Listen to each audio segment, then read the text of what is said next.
G'day everyone. Today we have an Australian on the call, Liam Grantham, who has a fantastic story about recovering from ankylosing spondylitis. And I had to look at my screen to work out or remember how to say that. It's a great story that Liam's just been telling me, and I think we should record it and we should share it because there's probably other people out there suffering from this, and it's important they hear this message. So, Liam, welcome. Thanks, mate. Yeah, I just sort of felt like it was a good sort of story to share with just my own journey. And I know, like, if there's a lot of people, other people out there that are in a similar position, you can sort of feel like, there's nowhere to sort of turn. And I definitely felt that way when I was sort of first told the news of what I sort of had. And it just doesn't have to be that way. You can sort of attack these issues sort of with a different approach. And yeah, certainly with my story, which I'll dive into now. So about probably 8 or 9 years ago, I just sort of noticed I was getting just constant lower back pain. So specifically in my SI joints or sacroiliac joints. So I'd always played footy sort of growing up, and it was just one of those things that was just always sort of just niggling away at me. And you know, lower back, it would sort of shoot down the leg a little bit. And I saw every specialist, like you name it, physios, osteos, chiros, and they all sort of had a similar sort of beat they were playing to, telling me it was you've got sciatica or you haven't got enough strength in your legs. You need to sort of strengthen your core to sort of stabilize your hips because they move too much when you run and all that sort of stuff. And I'd see a physio every Friday before I played, and I was I remember like always working a tennis ball into my glutes before every game, just to sort of loosen everything up. And so I just sort of grinned and bared it and put up with it for all those years. And when I sort of hit that sort of 25, 26 year mark, I noticed it sort of just got progressively worse. Um, I work for a animal health company in sales, so I travel around a lot, spend a lot of time in the air and in the car, so sit down a lot. And that was the other thing these chiros and what that I saw sort of put it down to you're sitting down too much, um, and that just sort of went on for many years, and I sort of got to the point where I didn't really know what else to do. And my mother, who sort of works in nuclear medicine and she's a registered nurse, she sort of followed my journey and was thinking of other ways we could sort of do it because she could see how much sort of pain I was in. Like it got to the point where I was sort of in agonizing, like almost crying pain, getting in and out of the car at one point, I remember. Um, and we just sort of thought this something's not right. So we ended up going and seeing a specialist, a rheumatologist in Albury, and we did a blood test because they can sort of link some of these conditions back to some of these markers that show up in your blood, and basically sat down with this rheumatologist, and she sort of sat me down and said, "Look, I'm going to diagnose you with this autoimmune condition called ankylosing spondylitis. Um, there's currently no cure. I'll write you a script for some heavy anti-inflammatories, meloxicam or phenadrine, and you just take those as you need. And once they stop working, I'll just swap you over to something else. And basically just have to take those for the rest of your life. And there's probably a good chance you'll end up in a wheelchair." And Jeez, how'd that feel? I remember just sort of walking out of that appointment, just feeling so deflated, and because I'm quite an active person, I've always been pretty fit and playing sport and lifting weights and whatnot. So you sort of sit back and look at your life, and I mean, it's you sort of think about what it'd be like without sort of movement and being able to move around, and it sort of knocked me about a bit. But I remember just kind of going home that night and thinking, "By God, I'm not going to take that for an answer.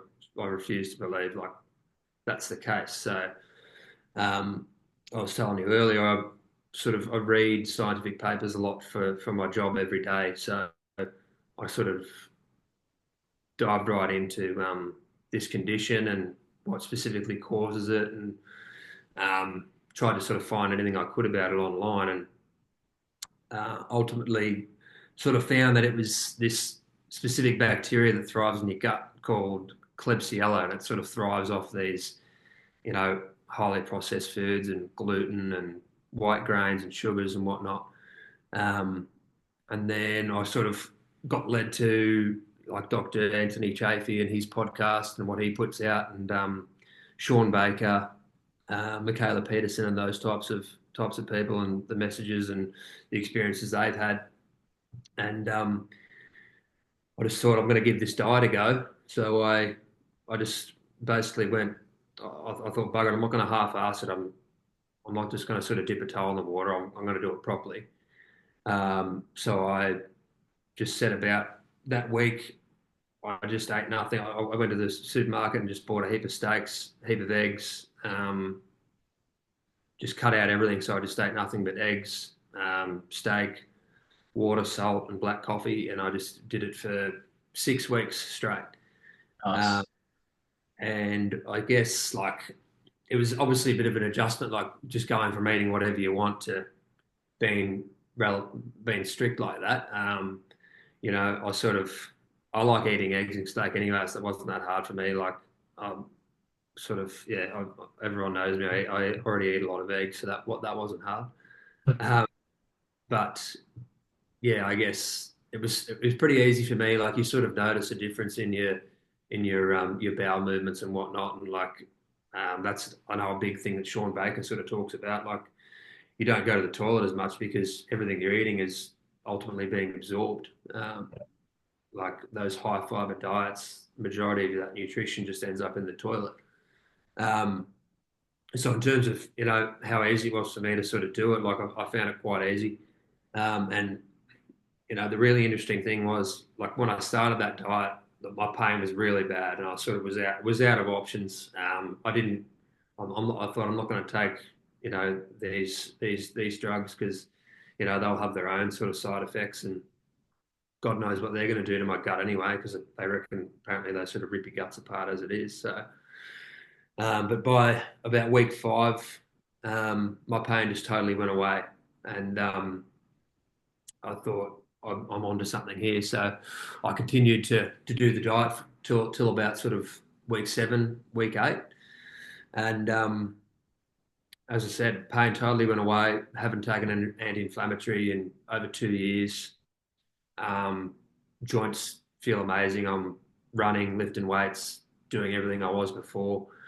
I started sort of adding some foods back in, and no issues of.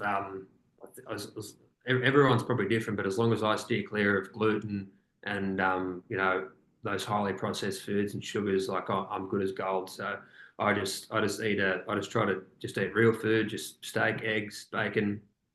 Um, I try to steer clear of those sort of white grains and whatnot, and just raw milk and stuff like that. But I'm not sort of not crazy about it, but I sort of I feel fantastic, and I just often think about other people if they were in that situation and they were told by specialists what I was told.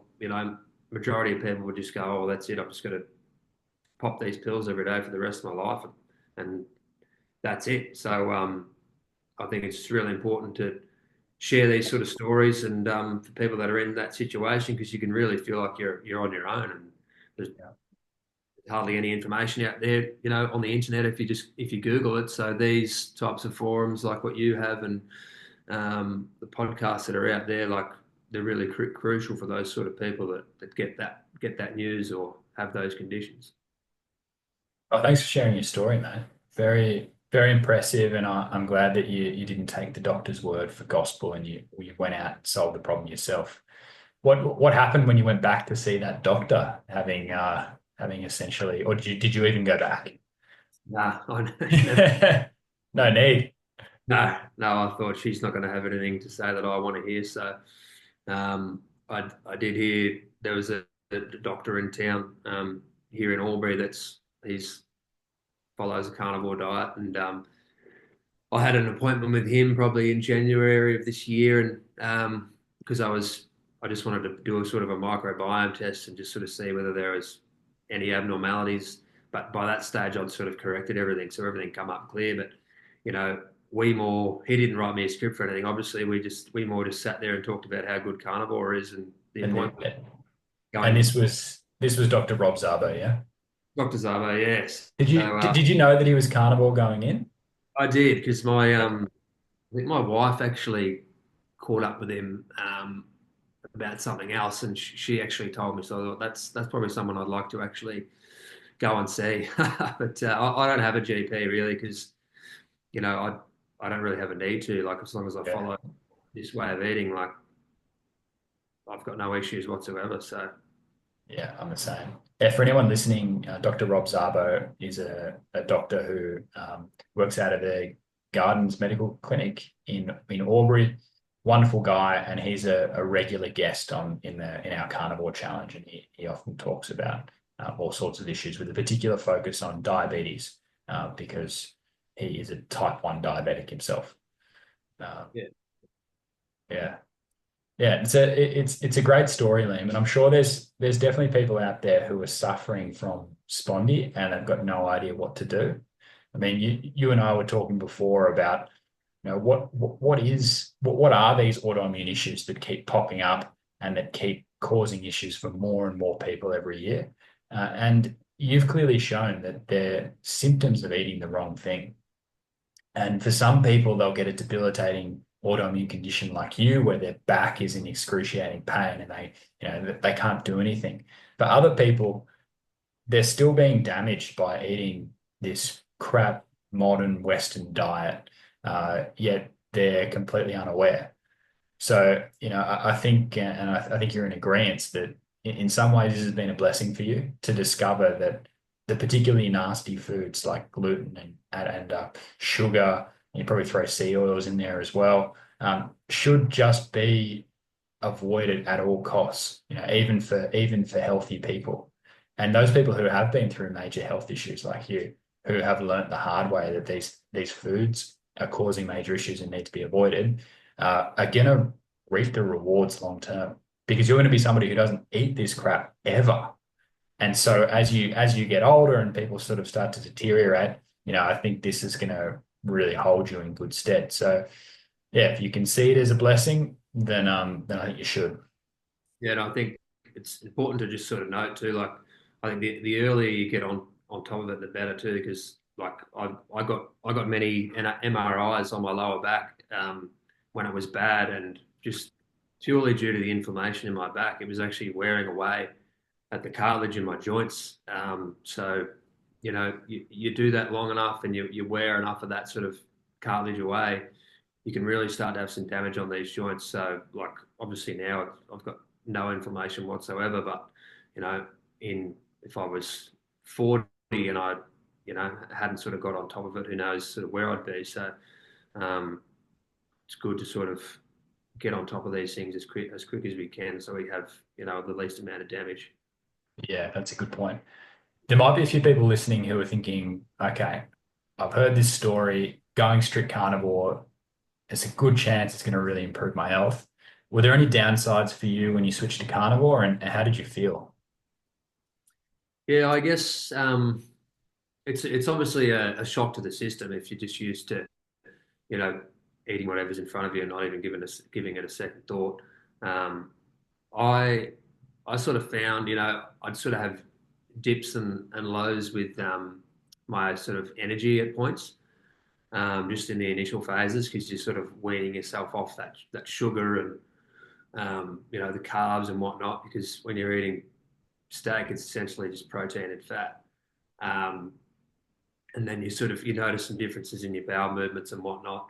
But I mean, beyond that was really the only big things I had. I sort of felt my mood changed in the battle. Like I was just more positive. I don't know whether that was just because I just my joints just started feeling better progressively, and That's the thing, mate. We get so many people improve their mental health, and they get this sort of feeling of carnivore zen, where you are calm, nothing sort of seems to bother you, and your energy is super consistent. along with your mood. So yeah, that's absolutely a thing. Yeah. But like, yeah, beyond that, I mean, I sort of took to it pretty good. And we were talking before, I sort of already ate a lot of eggs and meat as it was. So, you know, going to just, I mean, that's my ideal diet. If I was going to stick to anything, like that's probably what I'd pick anyway. So, Yeah. The most enjoyable foods, most delicious foods, and they make you feel the best. Yeah, I'm so with you on that. yeah. Nice. All right, Liam, thank you so much for sharing your story. I really appreciate it, and I think it's going to help some people out there. No, thank you for having me on. If there's anyone, any people out there that are, in that sort of dark place that I was in and been told, there's no other option other than to just take a pill. Um, I'm here to tell you from experience, there's definitely options out there for you. So